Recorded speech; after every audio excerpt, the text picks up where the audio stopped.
ইউসুফ নামে ইংল্যান্ডের এক সিঙ্গার আছে, এখন নাম ইউসুফ, আর ইংলিশ নাম বড় বিদকুটে, দাঁত ভাঙ্গা যাবে, আমি এই জন্য ওটা মুখস্থ করি নাই। তো বড় সেলিব্রিটি না, এখনো নেটে দিলে পাওয়া যাবে, ওর গান আছে। তো বলতো যে ইসলামের আগে যে এত খাওয়া আর ইসলামে যে এত সুখ, এটা আমার জানা ছিল না।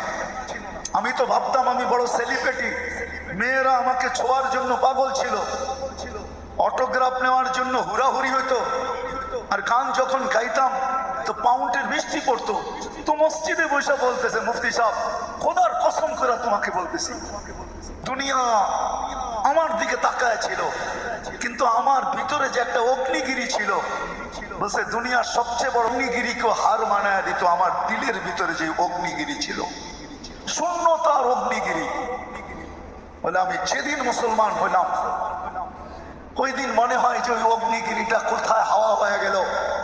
আর আজকে আমি চাটাইতে যে মজা পাই, ঘুমাইতে মসজিদে, বলছে দুনিয়ার কোন 7 স্টারে আমি মজা পাই নাই।